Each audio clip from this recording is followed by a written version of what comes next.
Thank you, Mr. Satpathy, for joining us for an interview here. So just let's start with the recent discussion on Rajya Sabha, especially when some people argue that we don't need Rajya Sabha at all. Some say, given the importance of the cooperative federalism, so some say we need more of Council of States in the policy making process.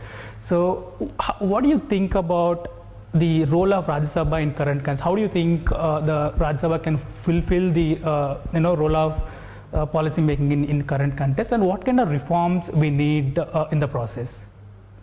I believe the Rajya Sabha has a very significant role to play in our style of first past the post competitive electoral politics. There is no doubt that certain parties have preferred to send rich people, for whatever reasons they may be, to the Rajya Sabha. That is one part. But there is also very many thinkers, artists, sportspersons, I would even add politicians who have not passed the electoral test, who have ideas, who have concepts on how the nation should be built. By keeping the Rajya Sabha intact and I think the founding fathers of the constitution thought of Rajya Sabha as an upper house in the British tradition for sure, but apart from that, today it also has a very important role to play because it gives you an insight of what a balancing force or factor should be. So we as elected representatives, directly elected representatives from the people, might be biased in our opposition or in our support to certain bills, certain legislations. But Rajya Sabha is supposed to, and I think it has till now played its role very well.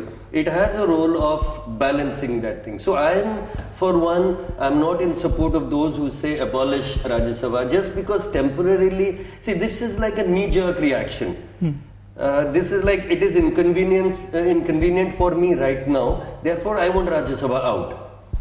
Suppose I had a majority in Rajya Sabha, I would not be demanding that Rajya Sabha go out. So this temporary knee-jerk reaction should not decide our policy making process. That is how I see it. So some people say that apart from the reforms in Rajya Sabha, so we need reforms in the way in which we vote as well as a country.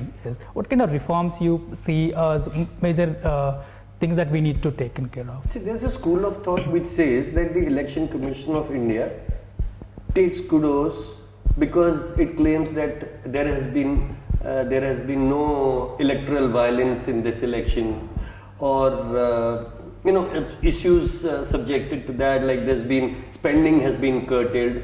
All that is one part of it. But the other part is the Election Commission in India has also succeeded in holding such large elections over such a huge geographical territory in a limited span of time. The reforms that should come in first in our electoral process, is that what you're asking? Right. I personally feel the reforms have to be ground up. We have to look at the pyramid from the ground up level. The first reforms have to be at the booth level. Even today, what I have seen, 80% of the booths do not have a shade where people can go and stand in queue for voting. First thing, they do not have drinking water. They have no security facilities. It is not possible to have central forces posted at every election booth. So the process has to begin by making the voting very attractive and easy for the voters. Why do we see that there is no 100% voting? Why shouldn't voters come? Voting percentage is increasing, no doubt. But why don't we make it that attractive and easy that more people vote? So by removing constraints at that base level, our first reforms will begin. We have not started that. This state funding of elections and all that, those are all secondary things which can be dealt with later. First, make it easy for a voter, for a woman, a housewife who has to ensure that she has to go back home and cook food, or maybe go to office, or if office is closed that day, then there are other works. How will they do it and vote? We have to think of that aspect first. Make people vote, not by making it compulsory. In this country, if you make voting compulsory, that is complete madness. I do not believe in that at all. You have to make voting attractive and something that people want to participate in. They should feel proud. How do you do that? So reforms have to start from the bottom up. Okay, on the process of first past post systems, what are views on that? Any reforms in that process as well? See, till now in our kind of a direct democracy, and I believe that this is the 21st century, humanity has not developed a better system of governance than democracy. So the first past the post thing is, I think, compared to say the American system or other systems, I think our system is not weak. Let it remain as first past the post. Even if certain MPs and MLAs you will see, they have not scored the highest number of votes.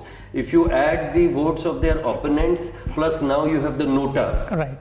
If you add that, it may be 1.5 times higher than the votes the winner has scored.